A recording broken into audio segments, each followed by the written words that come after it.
Jangan lupa like, komen, dan subscribe channel YouTube TVRI Bengkulu dan nyalakan lonceng notifikasinya. Obrolan pas di sini kembali lagi siang hari ini ya. Ini obrolan kita yang sangat seru sekali karena ini adalah bekal atau juga senjata untuk kita semua pastinya. Apapun itu profesinya, baik itu pedagang, terus juga pebisnis juga, apalagi para pelaku UMKM nih yang mau punya bisnis kuliner misalnya, otomatis perlu ilmu untuk menjadi seorang public speaker untuk mempromosikan dagangannya nih, biar semakin menarik lagi, apalagi kalau buat konten nih. Kita sengaja undang nih coachnya langsung di sini. Nah, tadi kan di awal juga dari Mas Ranggi sudah kasih tahu juga nih basic-basic yang perlu kita punya nih, terutama dari sisi gestur atau juga body language. Nah, selanjutnya nih, Mas Ranggi, apa lagi gestur, nih? Selain gestur itu ya vokal. Kadang vokal itu kan bisa menentukan kita mau image-nya kemana. Oke. Ada kalau dia berat, dia terkesan akhirnya nanti berwibawa. Kalau image-nya kita, itu kan asik, gitu kan. Tapi misalnya kalau misalnya standar gini, ya berarti friendly. Gitu-gitu bisa disetting semua. Tergantung kebutuhan. Kalau misalnya tadi marketing mau jualan, nah bagusnya kemana? Lihat lawan bicara. Jadi tidak bisa langsung kita harus pukul rata semua lawan bicara, tidak. Misalnya konsumennya lebih ke friendly, ya kita juga harus friendly. Kalau dia lebih berwibawa, nada bicara lawan bicara lebih berat semacam, kita juga harus ikut, gitu-gitu. Jadi tidak pukul rata semua. Jadi penyesuaian kembali lagi ke siapa lawan bicara kita. Nah, sebaiknya nih kalau kita ingin menjadi seorang public speaker, katakanlah bisa ngomong dulu di depan publik nih. Nah, ini dimulai semenjak kapan nih? Apakah tahu-tahu selesai SMA sudah bisa, atau juga dari SD pun juga sudah sebaiknya dilatih? Sejak baru lahir sih. Sejak baru lahir. Sebagus. Cuman kan kalau baru lahir kan belum bisa ngomong gitu. Artinya emang dari kecil emang harus sudah dibina. Saya saja nih dulu kan kuper. Saya dulu tuh kuper banget, tidak kalau ngobrol itu tidak mau. Kalau tidak ditanya saya diam. Gitu saya dulu. Akhirnya bisa berubah. Nah, itu pengalaman inilah yang saya tuangkan dalam pelatihan saya itu. Jadi semua orang itu sebenarnya bisa gitu. Bisa berubah. Makanya dari kecil supaya anak ini tidak kuper nantinya kita sudah mulai latih. Gitu. Apalagi dunia sekarang kan dunia sosialnya luar biasa ini. Kalau kita pendiam nggak bisa ngomong, udah ketinggalan. Gitu. Jadi sebaiknya memang dari usia dini sudah diajarkan itu. Nah, bagaimana dengan orang-orang atau juga teman-teman kita nih yang sudah katakanlah dewasa, sudah tamat kuliah atau sudah bekerja nih, pengen juga belajar untuk mengenai public speaking ini? Bisa banget. Saya saja kan mulai berubah itu di sekitar 2000, mulai dari 2007 itu saya mulai perubahan besar saya itu kan. Sekitar dari 2006 sampai 2007 setahun itu masa peralihan saya bilang. Di 2007 lah saya mulai nge-MC gitu saya itu kan. Perdana nge-MC 2007. Ya akhirnya berubah, dunia saya berubah. Nah gitu. Untuk masa setahun itulah yang saya bilang ini pengalaman bagus saya kasih ke orang banyak yang notabene saat dewasa saat ini masih kurang percaya diri lah. Kalau sekedar ngomong bisa tapi pas di depan publik terdiam lah.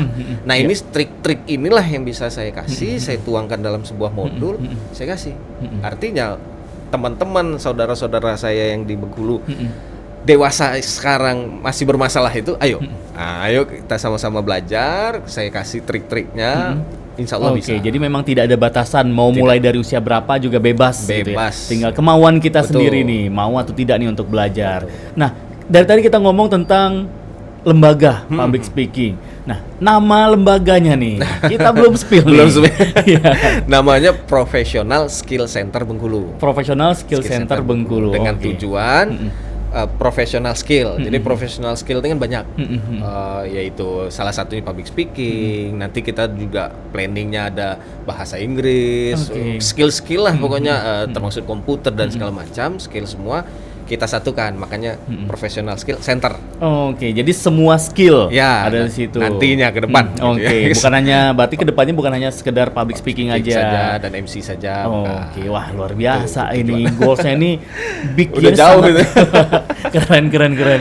Nah berarti kan juga di lembaga yang Mas Ranggi punya ini kalau pemirsa ingin langsung datang, nah alamatnya di mana ini? Di Anggut, itu ada di The Bencolen Coffee and Resto, dekat Masjid Agung, Berendo, itu ada restoran, di situ.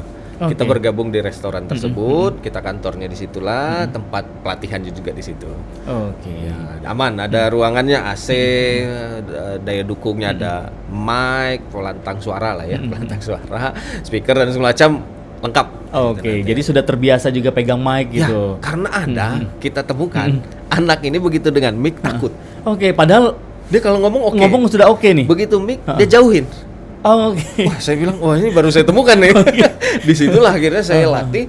Dia nggak usah kemana-mana dulu latihannya. Biasain megang mic dulu. Dengar suara dia di mic dulu deh. Ada itu. Masih ada juga berarti. Ada anak SMP itu. Anak SMP. Oke deh. Nah, berarti bukan hanya sekedar kita belajar berbicara aja, tapi tentang equipment yang ada juga harus kita pelajari gitu. Dari mic-nya sendiri. Nanti bagaimana kalau pakai mic yang begini? Terus juga kalau mic-nya pakai stand mic. Ya. Nah, itu beda-beda semua teknik yang kita ajarin. Makanya alat-alat pendukung kita lengkapin di situ. Oke. Jadi pas nih si pelajar ini, Kita nyebutnya peserta peserta. ini inginnya kemana nih? Betul. Semuanya harus dipelajarin gitu. Kita Nah, pelajarin semua. kalau untuk pertemuannya, Mm-mm. nah ini ada berapa kelas? Mungkin dari range-nya pasti bertanya nih, wah Ya. ini pasti mahal nih, pasti mahal nih. Khusus Bengkulu nggak lah. Khusus. Saudara-saudara saya sebengkulu nggak aman. Sanak gitu. segala. Sanak segala aman. Kalau durasi kita pertemuannya seminggu sekali. Pertemuannya seminggu sekali, durasinya 2 jam, kurang lebih 2 jam. Untuk range itu mulai dari 150.000, 150.000 sebulan. Nanti macam-macam, nanti beda tingkat, beda budget. Oke. Ya, 150 sampai ada yang 500. 500 itu juga untuk privat, nanti beda. Pokoknya ada paket-paketnya lah. Oke, jadi kalau yang masih minder satu kelas rame-rame bisa Ya, ngambil privat juga. Sebenarnya kalau privat itulah kendalanya adalah mentalnya tidak terbentuk. Oke. Makanya saya sering jelasin mereka yang minta privat, saya kasih tahu kalau privat mentalnya kurang terbentuk. Kenapa? Nggak ada orang nih, Oke. hanya berdua doang nih. benar. Hanya tahu teknik begini, saya ajarin, dia praktek, tapi mental tidak terbentuk. Seringkali saya ajak, kapan ada waktu, gabung ke yang reguler. Oh, Sekali jadilah, nah gitu benar, ya, sekali benar. jadilah. Karena biar uji mental. Betul minimal sama orang-orang Rame gitu. Orang-orang loh. rame. Nah, jadi satu kelas pun sebenarnya yang reguler kita buat paling 10, 5, 10. Paling banyak juga 15 itu. Sekarang sih sudah jarang, kita udah pecahin lagi. Pokoknya Oke. 10 gitu. Gitu paling. Oke, jadi seperti itu ya. Memang banyak yang dipelajari, apalagi sekarang kan kalau untuk modal komunikasi atau juga public speaking di dunia yang sangat modern ini, gimana nih, Mas Ranggi? Kalau public speaking modern gini ya, ya kita tahu media sosial lah kan. Media sosial sedang menguasai. Kita juga harus di mana-mana tempat kerja kita harus berkomunikasi. Oke. Nah, kalau seandainya anak-anak saat ini susah berkomunikasi, ini ketinggalan banget nih, gitu ya. Makanya kita coba memasukkan poin-poin modernisasi itu media sosial. Jadi kita tetap ajarin mereka ketika nge-vlog tuh bagaimana, Oke. gitu ya. Ketika membawa sebuah acara host TV bagaimana, bawa dialog TV seperti apa, tetap kita ajarin. Oke. Bahkan baca berita pun kita ajarin. Oke, jadi semua dipelajari mereka. Semua dipelajari. Biar mereka tahu tuh, paham juga Ya, berarti. yang kita mau adalah mereka tahu dulu. Ini loh dunia public speaking itu begini loh. Nah, nanti kalau durasi kan kita paketnya 6 bulan nih kalau untuk anak-anak. Setelah dari 6 bulan baru kita semacam pendalaman. Itu lebih banyak fokus. Nah, kalau kemarin pengenalan, sekarang pendalaman. Oh, Jadi setelah oke. lewat 6 bulan pendalaman. Itu Oke. yang anak-anak. Kalau yang teens, SMA, kemudian juga ke dewasa dan kerja, tidak model seperti itu kita buat. Berbeda lagi. Berbeda lagi karena juga udah dewasa gitu ya. Dia lebih banyak ke bermain di misalnya presentasi, kata sambutan, nanti lihat kebutuhan mereka juga Oke. sih. Oke, bener dong ya. Apalagi para ketua RT nih, Ya, padahal iya ngomong, padahal sering ketemu nih main gap malam. Begitu di acara resmi kata sambutan Di depan banyak di depan banyak orang mulai. Nah ini ada baiknya juga nih, mungkin dari juga pemerintah Kota Bengkulu misalnya atau juga provinsi nih bikin pelatihan juga untuk para ketua RT misalnya, Boleh tuh. lurah. Nah, ide bagus. betul betul ini. Jadi biar kita mulai dari ya Pak RT dulu. Nanti kan dari Pak RT juga begitu warganya lihat, wah, gini cara Pak RT ngomong bagus ya gitu. Akhirnya merasa tertarik juga. Saya pernah itu ngelatih anggota dewan DPR. Oh, oke. Nah, itu juga mereka juga sebenarnya banyak yang ini angkat tangan kalau ngomong depan publik sebenarnya. Nah, alasan mereka nih begitu ketemu, saya mau latihan dong, belajar dong. Saat itu emang saya diundang oleh DPR-nya. Mereka buat pelatihan khusus anggota DPR gitu ya. Saya diundang untuk public speaking, ngajar public speakingnya gitu ya. Saya juga bertanya dulu, ini kemana mau public speakingnya? Mereka ngomong, ini kami punya masalah ketika turun ke lapangan ngomong di depan banyak orang. Nah ini gimana? Ya sudah saya ajarin begitulah teknik-tekniknya begini semacam. Akhirnya teknik ini pun kan bisa dipakai untuk ketika mereka secara resmi di depan rapat misalnya. Ya rapat dan lebih banyak orang gitu. Ya udah. Ternyata banyak kalangan juga dong. Berarti itu kan menandakan bahwa dunia public speaking itu menjadi penting. Ya. Di era sekarang ini. Sangat banget. Berbeda jauh pada saat kita waktu kecil, ya, kuliah atau bahkan SMA gitu.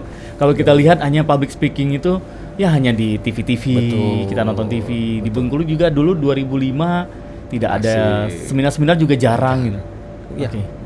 Dan saya pikir melihat dunia perkembangan seperti itu, makanya saya pikir ya sangat diperlukan bagi anak-anak saat ini untuk ikut public speaking. Oh, oke. Luar biasa sekali nih pemirsa Opini. Obrolan masih akan kita lanjutkan nih untuk Anda, jangan kemana-mana ya. Tetap standby terus karena sesaat lagi kami akan kembali tentunya untuk Anda.